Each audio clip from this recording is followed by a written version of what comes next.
அனைவருக்கும் இனிய ஆடி 18 நல்வாழ்த்துக்கள், ஆடிப்பெருக்கு நல்வாழ்த்துக்கள். இன்னைக்கு பார்த்தீங்கன்னா ஆடிப்பெருக்கோட சனிக்கிழமையும் சேர்ந்து வந்திருக்கு. அதனால ரொம்ப ரொம்ப ஸ்பெஷல். சனிப்பெருக்குங்கிறது ரொம்ப ரொம்ப நல்லது. இந்த ஆடிப்பெருக்கு நாட்கள்ல நம்ம என்னெல்லாம் செய்யறோமோ, என்ன நல்ல காரியங்கள் செய்யறோமோ அது எல்லாமே பெருகுங்கிறது ஐதீகம். அதனாலதான் இன்னைக்கு வந்து தான தர்மம் செய்யறதும், அதே மாதிரி சுமங்கலி பெண்களுக்கு நம்ம வந்து மாங்கல்யம் வந்து கொடுக்கறது, அந்த கயிறு மஞ்சள் கயிறு கொடுக்கறது, அவங்கள ஆசீர்வாதம் பண்றது எல்லாமே வந்து நம்ம இன்னொருத்தவங்களுக்கு செய்யும் போது நமக்கும் அது பல மடங்கா பெருகுங்கிறது ஐதீகம். அதனால வந்து இன்னைக்கு தான தர்மம் செய்யறதுக்கு ரொம்ப ரொம்ப உகந்த நாள். அதனால கண்டிப்பா செய்யுங்க. என் வீட்டுல ஆடிப்பெருக்கு அன்னைக்கு நான் வந்து எப்படி பூஜை பண்ணேன் அப்படிங்கறத இந்த வீடியோல சொல்ல போறேன். அதனால இந்த வீடியோவை ஸ்கிப் பண்ணாம பாருங்க. என் வீடியோ உங்களுக்கு பிடிச்சிருந்துச்சுன்னா மறக்காம லைக் பண்ணுங்க, ஷேர் பண்ணுங்க, சப்ஸ்கிரைப் பண்ணுங்க. இது வந்து பார்த்தீங்கன்னா இன்னைக்கு எனக்கு ஆடிப்பெருக்குக்கு கிடைச்ச கிஃப்ட்னு தான் சொல்லணும். இது வந்து நான் வீடியோவில் சொல்லியிருக்கேன் எப்படி வந்து இது கிடைச்சிச்சுன்னு. அதை வந்து நான் சொல்கிறேன். இந்த கயிறு மஞ்சள் கயிறுக்கு இணையாக எதுவுமே இல்லைங்க. அதனால சுமங்கலி பெண்களுக்கு இதோட முக்கியத்துவம் கண்டிப்பாக தெரியும். தெரியாதவங்களும் தெரிஞ்சுக்கங்க. அதே மாதிரி நம்ம என்னதான் தங்கத்தில் வந்து செயின் போட்டாலுமே இந்த அந்த மாங்கல்யத்தை வந்து நம்ம இன்னமும் மஞ்சள் கயிறுல கோத்து தான் நம்ம வந்து அந்த தங்க சரடுல கோத்து போடுவோம். அதுக்கும் வந்து டெய்லியும் அந்த கயிறுக்கு மஞ்சள் போட்டு நம்ம குளிக்கணும். அது ரொம்ப ரொம்ப நல்லது. அது வந்து கிருமி நாசினி, நம்ம உடம்புக்கும் நல்லது. அது மட்டும் இல்லாம நம்ம மாங்கல்ய பலத்தையும் கூட்டி கொடுக்கும். நம்ம கணவரோட ஆயுளையும் வந்து அதிகரிக்க செய்யும். அதனாலதான் இன்னைக்கு ஆடிப்பெருக்கு அன்னைக்கு நிறைய பேர் வந்து நதிக்கரைகள்ல சாமி கும்பிடுவாங்க. முன்ன பின்ன தெரியாதவங்க கூட நமக்கு கயிறு வந்து கட்டி விடுவாங்க. அதெல்லாம் வாங்கிக்கிறது நமக்கு கிடைக்கிற ரொம்ப பாக்கியம். கொடுக்கறவங்களுக்கும் பாக்கியம், வாங்குறவங்களுக்கும் பாக்கியம். அதுதான் வந்து இந்த ஆடிப்பெருக்கோட சிறப்பு. அதுக்கப்புறம் பாத்தீங்கன்னா நாளைக்கு வந்து அமாவாசை வருது. ஆடி அமாவாசைக்கு முன்னாடி ஒரு சிறந்த நாள், அதாவது அமாவாசைனாலே சிறந்த நாள் தான். அமாவாசைக்கு முன்னாடி வர நாளும் சிறந்த நாள் தான். அது என்னன்னு சொல்லிட்டு நான் வந்து அடுத்த வீடியோல சாயங்காலமா அப்லோட் பண்றேன்.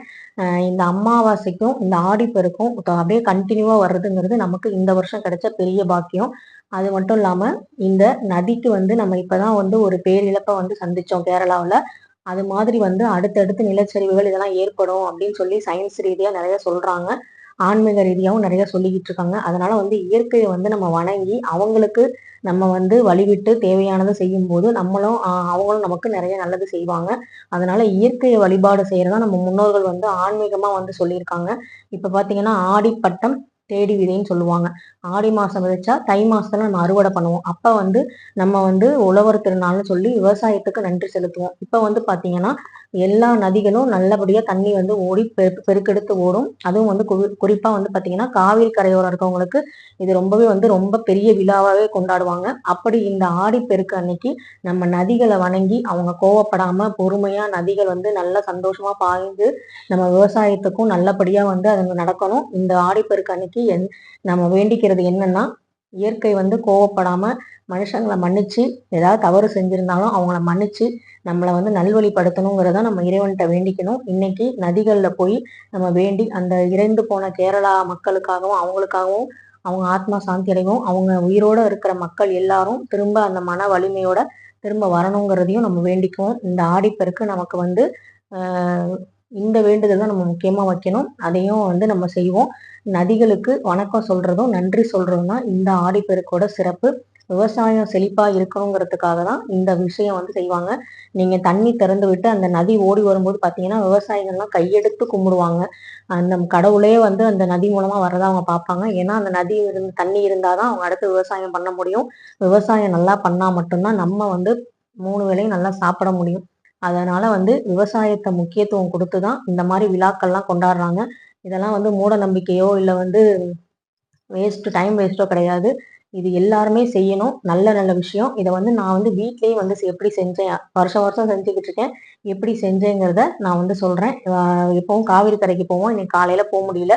ஆனா சாயங்காலம் வந்து நம்ம வந்து ஒரு கோயிலுக்கு போவோம். அங்க வந்து கண்டிப்பா காவிரி கரையோரம் நம்ம பார்க்கலாம். அதே மாதிரி அமாவாசைக்கு நாள் வந்து நான் ஒரு கதை ஒண்ணு இருக்கு, முக்கியத்துவம் வாய்ந்த ஒரு கதை. அது எதுக்காகணும் நான் வந்து அடுத்த வீடியோல சொல்றேன். இப்ப நான் என் ஆடிப்பெருக்கு பூஜை எப்படி பண்ணேன்னு சொல்றேன். இந்த வீடியோவை ஸ்கிப் பண்ணாம பாருங்க. இப்ப வாங்க வீடியோக்குள்ள போலாம். இப்ப நான் சுத்தமான தண்ணீரை நான் வந்து ஒரு மண் குடுவையில நிரப்பி அந்த குடுவைக்கு மஞ்சள் குங்குமம்லாம் வச்சு அவங்க தண்ணீருக்கும் வந்து நான் மஞ்சள் குங்குமம் பச்சை கற்பூரம் ஜவ்வாது அதுக்கப்புறம் பூக்கள் இதெல்லாம் தூவி அவங்கள வந்து அழகுபடுத்திட்டேன். ஏன்னா நதிகளுக்கு வந்து பெண்கள் பெயர் தான் அதிகமாக வச்சுருப்பாங்க. நதியும் ஒரு பெண்ணுங்கிறனால அவங்களுக்கு பிடிச்ச பொருள், பெண்களுக்கு என்ன பொருள்லாம் பிடிக்குமோ அதெல்லாம் நதிகளுக்கும் போட்டு நம்ம இன்னைக்கு அழகு பார்க்க வேண்டிய நாள். அதனால தான் நதிக்கரையில் போய் நம்ம வந்து அவங்கள வணங்கி நம்ம வேண்டுதலை வைக்கிறோம், நன்றியையும் செலுத்துகிறோம்.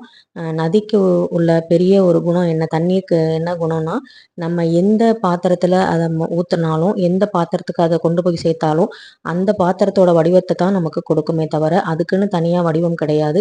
எந்த இடத்துல இருந்தாலும் அந்த இடத்துக்கு தகுந்த மாதிரி மாறிக்கிறது தான் நதியோட இயல்பு. நம்மளும் அதுக்கிட்ட இருந்து கற்றுக்கிற வேண்டிய விஷயம் இது ஒன்று தான். எல்லா இடத்துலையும் நம்ம ஒரே மாதிரி இருக்க முடியாது. சில நேரங்களில் நம்ம வளைந்து நெளிந்து அந்த இடத்துக்கு தகுந்த மாதிரியும் அந்த பாத்திரங்களுக்கு தகுந்த மாதிரியும், பாத்திரம்னு சொல்கிறது நம்ம சந்திக்கிற கதாபாத்திரங்களுக்கு தகுந்த மாதிரியும் சில நேரங்களில் நம்ம முகமூடி போட்டு தான் ஆகணும்.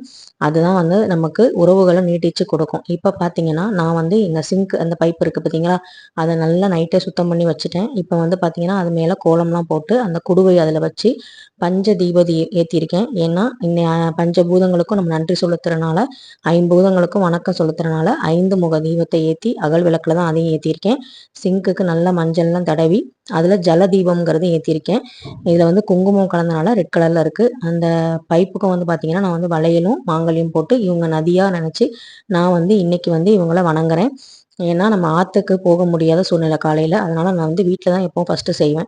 அதுக்கப்புறம் பார்த்திங்கன்னா பூஜை அறையில் ஒரு தோண்டியில் நான் வந்து அதே மாதிரி தண்ணீர், மஞ்சள், குங்குமம், பூக்கள் இதெல்லாம் நிரப்பி அவங்களுக்கும் வந்து பார்த்திங்கன்னா வளையல் இதெல்லாம் போட்டு ஒரு பெண்ணை எப்படி நம்ம அலங்காரம் பண்ணுவோமோ அதே மாதிரி அவங்கள அலங்காரம் பண்ணி அவங்களுக்கு முன்னாடி குத்துவிளக்கு தீபம் இதெல்லாம் வந்து வச்சு அவங்களுக்கு பிடிச்ச பொருட்கள்லாம் சேர்த்து நம்ம வந்து அவங்கள வந்து வணங்குறதுக்கு ரெடி பண்ணியாச்சு. ஏன்னா இன்னைக்கு வந்து நம்ம எப்படி பொங்கலுக்கு சூரிய பொங்கலுக்கு சூரியனுக்கு நன்றி செலுத்துகிறோமோ அதே மாதிரி மாட்டு பொங்கலுக்கு உழவர்கள்லாம் வந்து அவங்க கால்நடைகளுக்கு நன்றி செலுத்துகிறாங்களோ அது மாதிரி தான் நானும் வந்து வருஷம் வருஷம் ஆடிப்பெருக்கு அன்னைக்கு நதிகளுக்கு வணக்கம் செலுத்துகிறேன். இது கல்யாணத்துக்கு அப்புறம் தான் நான் பண்ணியிருக்கேன். இது மாதிரி பண்ணுறது வழக்கமாக வச்சுருக்கேன். அப்புறம் நம்ம அந்த கலசத்தில் வைக்கிறதுக்காக நான் வந்து வேப்பிலையை வந்து வச்சுருக்கேன். வேப்பிலை வந்து இல்லாமல் ஆடி மாதமே இருக்காது. அதனால் வந்து வேப்பிலையை நான் வந்து வச்சுருக்கேன். மாவிலை கிடச்சா மாவிலையும் வைக்கலாம். அப்புறம் வாசலில் இன்றைக்கி அழகான கலர் கோலம் போட்டு நான் வந்து இந்த பூஜையை இன்றைக்கி தொடங்கியிருக்கேன். நிலைவாசல் தீபம் ஏற்றியாச்சு. அதுக்கப்புறம் வந்து பார்த்திங்கன்னா நான் வந்து இங்கே ஐம்பூதங்களையும் வணங்கி 5 முக தீபத்தையும் ஏற்றி இன்னைக்கு ஜலத்துக்காக நம்ம வந்து வணங்குறனால ஜல தீபம்ங்கிறது ஸ்பெஷலாக நான் ஏற்றிருக்கேன். இதுக்கு தண்ணி ரொம்ப அதாவது எண்ணெய் நிறைய செலவாகாது. தண்ணியில் வந்து ஒரு ட்ராப் திரியை வந்து நம்ம எண்ணெயில் நல்லா நினச்சி அதில் ஒரு பிளாஸ்டிக் பேப்பரில் அந்த ஓட்டை போட்டு அந்த திரியை வச்சு நம்ம ஏற்றினோன்னா விளக்கு வந்து கொஞ்சம் நேரம் எரியும். கொஞ்ச நேரம் எரிஞ்சாலே போதும். நம்ம ஜலதீபம் இன்னைக்கு ஏற்றணுங்கிறனால நான் ஏற்றிருக்கேன். இது ஏற்றாட்டியும் ஒன்றும் தப்பு கிடையாது. நீங்கள் ஒரே ஒரு அகல் விளக்கு, சின்ன அகல் விளக்கு ஏற்றினா கூட போதும். இப்போ நம்ம பூஜைக்கு பழங்கள் வந்து ரெடி ஆயிடுச்சு. 5 பழங்கள் வைத்து இவங்களுக்கு நான் வந்து இங்கே பூஜை பண்ணியிருக்கேன். பூஜை ரூமில் நான் வந்து 9 கனிகளை வச்சு நான் வந்து பூஜை பண்ணியிருக்கேன்.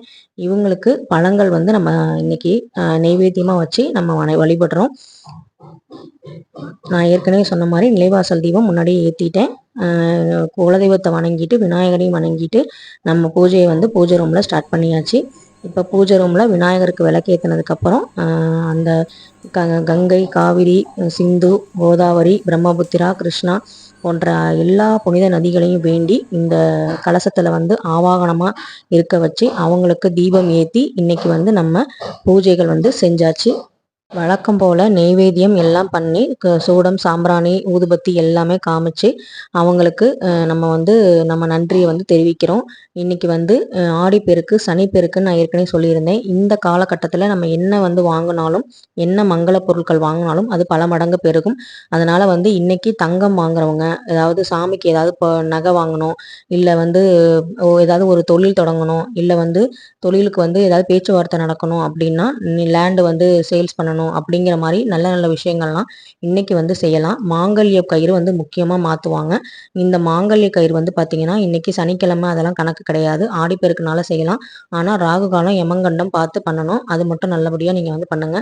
நான் வந்து 10:30 மணிக்கு தான் வந்து பூஜையை ஆரம்பித்தேன். ஏன்னா 9 to 10:30 வந்து ராகு காலம்.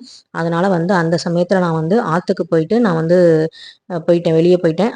அந்த சமயத்தில் வந்து நான் செய்யலை. 10:30 to 10:45க்கு மேலே தான் நான் வந்து கௌரி நல்ல நேரத்தில் நான் வந்து நதிகளுக்கு பூஜை செஞ்சு நான் வந்து என் நன்றியை வந்து தெரிவிச்சுக்கிட்டோம். எங்கள் குடும்பத்தில் இருக்க எல்லாருமே வந்து நல்லபடியாக இருக்கணும் வேண்டிக்கிட்டு, இந்த உலக மக்கள் எல்லாம் இயற்கை பேர் சீற்றத்துலேருந்து நல்லபடியாக வந்து மீண்டு வரணும், எந்த அழிவுகளும் பெருசாக இல்லாமல் பாதுகாக்கணுங்கிறத நம்ம வந்து இன்னைக்கு வேண்டுதல் வைப்போம். இப்போ வந்து நதிக்கு நம்ம அர்ச்சனை தூவி நல்லபடியாக வந்து வேண்டிக்கிட்டு நான் அவங்கள வணங்கியாச்சு. இந்த சனிப்பெருக்கு அன்னைக்கு பார்த்தீங்கன்னா, தான தர்மங்கள் செய்யறதுக்கும் ரொம்ப ரொம்ப உகந்த நாள். அதனால வந்து நீங்க உங்க தெரிஞ்ச கோயிலுக்கு போகும்போது சுமங்கலி பெண்களுக்கு மாங்கல்ய கயிறு, வளையல் இது மாரிலாம் கொண்டு போய் வாங்கி குடுங்க. உங்க மாங்கல்யத்துக்கும் வந்து உங்களுக்கு பலப்படுத்தும். நதிகளுக்கும் முடியல, வீட்லயும் பூஜை பண்ண முடியலங்கிறவங்க கண்டிப்பா இன்னைக்கு கோவிலுக்கு போம்போது இதெல்லாம் வாங்கிட்டு போய் ஒரு மஞ்சள், ஒரு குங்குமமாவது வந்து உங்களுக்கு தெரிஞ்ச வர பெண்களுக்கு நீங்க குடுங்க. அது வந்து உங்களுக்கு சகல சௌபாக்கியத்தையும் குடுக்கும். இது வந்து பார்த்தீங்கன்னா, பூஜைய வந்து நல்லபடியா நம்ம சாம்பிராணி, ஊதுபத்திலாம் போட்டு நிறைவு செய்ய போறோம். நீங்களும் வந்து நல்லபடியா வேண்டிக்கோங்க. ஆ ஆடி பட்டம் தேடி விதைப்போம். அறுவடை நாளில் வந்து நல்லபடியா விவசாயிகளுக்கு விவசாயம் செழிச்சு, விவசாயிகள் வாழ்ந்தா தான் ஒரு நாடு வந்து செழிப்பா இருக்கும். அதனால வந்து விவசாயிகள வந்து காக்கிறதுக்காக இந்த ஆடிப்பெருக்கு அன்னைக்கு நம்ம எல்லாரும் வேண்டிக்குவோம். ஏற்கனவே வந்து நம்மளால வந்து நிறைய வந்து இயற்கை மரங்கள வெட்டுறது, இந்த மாரி விஷயங்கள் நம்ம மக்கள் தொகை பெருக்கத்தினால செஞ்சுக்கிட்டு தான் வர முடியுது. அத வந்து நம்ம குறைக்க முடியல. அதுக்கு பிராயச்சித்தமா சில விஷயங்கள் நம்ம செஞ்சு தான் ஆகணும். இயற்கையை வந்து கோபத்தை தணிக்கிறதுக்கு நம்ம அவங்க காலில் சரணாகதி அடைகிறது தான் நல்லது. அதனால வந்து இந்த இயற்கையை வழிபடுறதுக்கு நீங்களும் வந்து நல்லபடியாக வழிபட்டு நம்ம குடும்பம் வந்து சுபிக்ஷமா இருக்கணும் அப்படிங்கிறதையும் வேண்டிக்கோங்க. எல்லாமே நல்லபடியாக நடக்கும். இந்த ஆடிப்பெருக்கு எல்லா சந்தோஷமும் பெருக்கெடுக்கணும், நல்லவைகள் பெருக்கெடுக்கணும், உறவுகள் மேம்படணும். அதே மாரி தொழில் வந்து எல்லாருக்கும் நல்லபடியா சிறப்பா இருக்கணும்.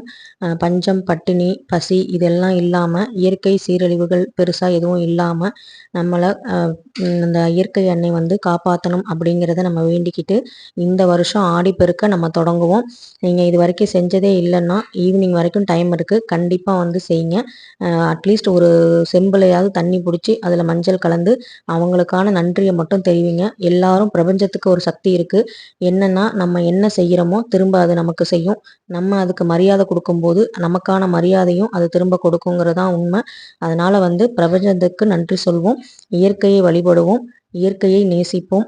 அதனால வந்து நீங்களும் இயற்கையை நேசிச்சு நல்லபடியா வந்து இந்த ஆடிப்பெருக்க வந்து கொண்டாடுங்க. எங்க ஊர்லயும் வந்து பார்த்தீங்கன்னா, ஆடிப்பெருக்கு அன்னைக்கு ஆத்துல நல்லா தண்ணி வந்துச்சு.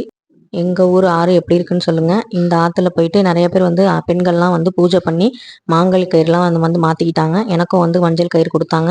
இந்த வீடியோ உங்களுக்கு புடிச்சிருந்துச்சுன்னா, கண்டிப்பா வந்து லைக் பண்ணுங்க, ஷேர் பண்ணுங்க, மறக்காம கமெண்ட் பண்ணுங்க. Thank you.